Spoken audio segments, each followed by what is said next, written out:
अनिरुद्ध पहुंचा झनक के पास ऋषि और झनक के तलाक का पेपर लेकर। जी हाँ दोस्तों, हम बात कर रहे हैं स्टार प्लस के शो झनक की। तो दोस्तों, आगे बढ़ने से पहले अगर आप हमारे चैनल पर नए हैं तो इसे सब्सक्राइब कर दीजिए, साथ ही बेल आइकन दबाना ना भूलें। वीडियो अच्छा लगे तो इसे लाइक ज़रूर कीजिएगा। चलिए आगे बढ़ते हैं दोस्तों। जैसे कि देख रहे हैं कि एपिसोड की शुरुआत रात के दृश्य से होती है। शादी की रस्में खत्म हो चुकी है। घर का माहौल थोड़ा थका हुआ है लेकिन तनाव से भरा हुआ है। सब सोच रहे हैं कि अब रात शांति होगी, लेकिन असली हलचल तो यहीं से शुरू होती है। शादी की रात झनक अपने कमरे में अकेली बैठी है। उसके मन में तरह तरह की बातें चल रही होती हैं। उसका जीवन अब बदल जाएगा, क्या उसे सुकून मिलेगा या नहीं, परेशानियां आएंगी। तभी अचानक ऋषि कमरे में आ जाता है। झनक उसे देखकर चौंक जाती है। ऋषि का चेहरा गंभीर है, मानो कोई फैसला लेकर आया हो। वह झनक से कुछ सवाल करता है, उसके रिश्ते, उसकी नीयत और उसके इरादों पर। इस झनक शांत लेकिन दृढ़ स्वर में जवाब देती है कि उसकी नीयत शक करना गलत है। यह बातचीत धीरे धीरे माहौल को और गंभीर बना देती है। इसी बीच अदिति अपनी आदत के मुताबिक बीच में टांग अड़ा देती है। वह किसी बहाने से इस मौके को बिगाड़ देती है और जिससे ऋषि और झनक की बातचीत और ज़्यादा कड़वी हो जाती है। अदिति की नज़र सिर्फ झनक को नीचा दिखाने पर होती है। वह कोशिश करती है कि झनक की इज्जत खराब हो और परिवार के सामने उसकी छवि कमज़ोर हो जाए। कहानी अब का सबसे बड़ा मोड़ आता है जब अनिरुद्ध सबके सामने यह घोषणा करता है। गांव वाले, रिश्तेदार और घर के सदस्य सब इकट्ठा है। सभी के बीच अनिरुद्ध में उम्मीद है कि वह झनक को अपनी बेटी मान लेगा और उसके साथ खड़ा होगा, लेकिन चौंकाने वाला पल आता है। अनिरुद्ध साफ कह देता है कि वह झनक को अपनी बेटी मानने से इनकार करता है। यह सुनकर पूरा माहौल सन्न रह जाता है। कुछ लोग अनिरुद्ध के फैसले से सहमत होते हैं, लेकिन कई लोग झनक के लिए दुखी हो जाते हैं। खुद झनक के लिए यह सब बड़ा एक झटका है। अनिरुद्ध के इनकार से झनक का दिल टूट जाता है। उसकी आंखों में आंसू आ जाते हैं, लेकिन वह चुप नहीं रहती। वह सबके सामने कहती है कि अगर कोई उसे बेटी नहीं मानता तो कोई बात नहीं, लेकिन वह अपनी पहचान खुद बनाएगी। उसकी आवाज़ में दर्द भी है और दृढ़ता भी है। गांव वाले उसके आत्मसम्मान से प्रभावित होते हैं। इसी बीच एपिसोड एक अलग मोड़ पर पहुंचता है, जहां झनक को दिखाया जाता है कि झनक एक संघर्ष और बढ़ेगी संघर्षता के साथ अनिरुद्ध के घर में प्रवेश करते हुए दिखाया जाता है। इसका मतलब है कि कहानी अब एक नए मोड़ पे जाएगी, जहां झनक को घर के हर सदस्य का सामना करना पड़ेगा। वहीं दिखाया जाता है कि जब झनक हॉस्पिटल में एडमिट होती है तब वहां अनिरुद्ध पहुंचता है और कहता है कि मैं तुम्हें कुछ कहना चाहता हूं, तुमको मेरी बात माननी होगी। लेकिन झनक बोलती है, मैं तो आपको अपना पिता मानती ही नहीं हूँ। तो अनिरुद्ध यह सब सुनकर शौक हो जाता है। अनिरुद्ध बोलता है, मैं तुमसे कुछ चाहता हूँ, मैं तुमसे कुछ मांगना चाहता हूँ। झनक बोलती है कि क्या? तो अनिरुद्ध एक पेपर निकाल के देता है और कहता है, तुम्हें इस पे अपना साइन करना होगा। झनक ये देखकर शौक हो जाती है और पूछती है कि ये पेपर क्या चीज़ का है और क्या है इसमें।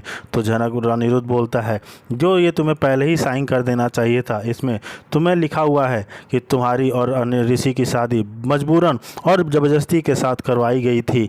यह सुनकर झनक थोड़ी सी भावुक हो जाती है और कहती है कि ठीक है, मैं तो साइन कर दूंगी। अनिरुद्ध बोलता है, इस पे ऋषि साइन कर चुका है, बस तुमको साइन करना है और इस पे साइन कर दो तो तुम दोनों को आज़ादी मिल जाएगी, जिससे कि तुम दोनों ठीक से रहो।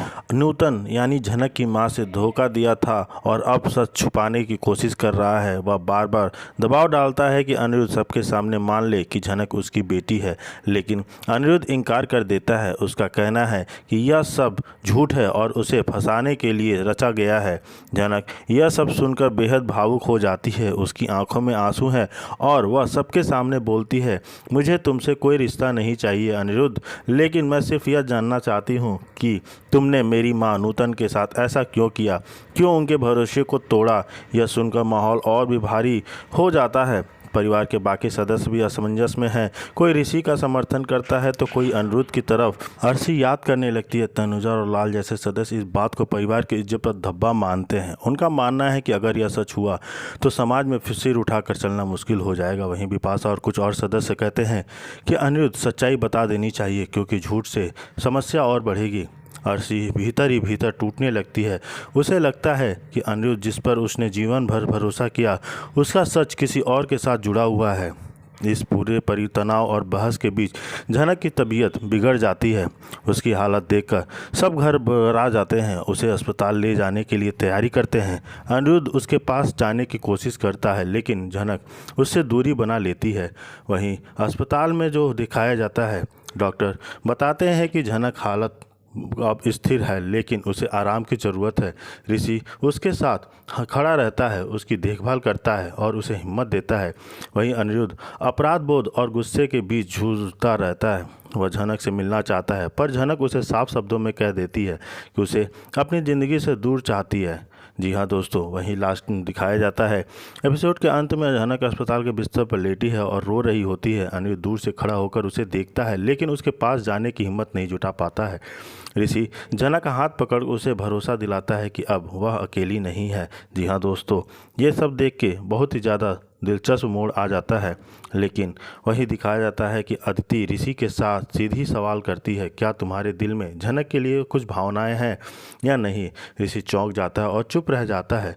दूसरी ओर अर्ची टूटकर अपने कमरे में रोती है और कहती है कि वह अब और इस रिश्ते को नहीं निभा पाएगी। जी हाँ दोस्तों, देखना बड़ा ही दिलचस्प होते जा रहा है कहानी के सवाल और शंकाएं उठती हैं। हर कोई अपनी अपनी राय रख रहा है। कुछ लोग उसे दोषी ठहराने की कोशिश कर रहे हैं और उस पे अड़े हुए हैं, तो वहीं कुछ लोग उसके पक्ष में खड़े होकर उसकी बेगुनाही साबित करने की कोशिश करते हैं। झनक इस स्थिति में काफ़ी आहत महसूस करती है और सबके तानों और कठोर शब्दों से परेशान तो है लेकिन भीतर से बेहद मजबूत बनी रहती है। वह जानती है कि सच उसके साथ है और समय आने पर सब कुछ साफ हो जाएगा। उसकी आंखों में आंसू है और ये सब देख के ऋषि बहुत ही ज़्यादा बौखला जाता है और परेशान हो जाता है और वो झनक की चिंता फिक्र में करने लगता है। वहीं दूसरी तरफ मगर उसने हार को ही नहीं मानती है झनक, बल्कि एक जज्बा और आत्मविश्वास झलकता है उसकी आंखों में और उसकी हिम्मत में। दूसरी तरफ अनिरुद्ध भी झनक का सबसे बड़ा सहारा बन खड़ा होता है। जब बाकी लोग उस पर आरोप लगाने की कोशिश करते हैं तो ऋषि खुलकर कहता है कि झनक निर्दोष है और कोई भी उससे गलत साबित नहीं कर सकता है। उसकी तबीयत खराब है और उसकी तबीयत उसको इलाज कराने की बहुत ही जल्दी है। दूसरों शब्दों में दृढ़ता होती है जिससे झनक को भी हिम्मत मिलती है। परिवार के कुछ लोग ऋषि की इस बात से चिढ़ जाते हैं और सोचने लगते हैं कि आखिर वह झनक का इतना साथ क्यों दे रहा है। वह जब अदिति कहती है कि ऋषि तुम ऐसे उसकी साथ क्यों दे रहे हो, ऋषि बोलता है अदिति तुम कुछ नहीं जानती हो कि तुम्हारे बाबा ने क्या किया है। वह सब सोच के बहुत परेशान हो जाता है। वहीं दूसरी तरफ दिखाया जाता है कि अनिरुद्ध भी झनक को और वही घर की बड़ी बुजुर्ग महिलाएं कहती हैं कि वह न केवल इसको परेशान करने की कोशिश कर रही है बल्कि वह एक नाटक कर रही है जो उसको बहुत ही बुरा लगता है। सबके सामने खड़ी होकर साफ आवाज़ में कहती है कि उसने कभी किसी का बुरा नहीं चाहा। झनक ये सब कहने के बाद उसको चक्कर आने लगते हैं और वो गिर जाती है। जहाँ घर इसी दौरान घर के कुछ सदस्य भी झनक को पक्ष लेने लगते हैं और मानने के हैं उसके बार बार कसौटी पर कसना पर सही नहीं है और परिवार अब सच में झूठ में फ़र्क करना सीखना होगा। एपिसोड जी हाँ दोस्तों, देखना तो बहुत ही काफ़ी दिलचस्प होगा कि आगे क्या होता है। देखते हैं कि आगे वही दूसरी तरफ दिखाया जाता है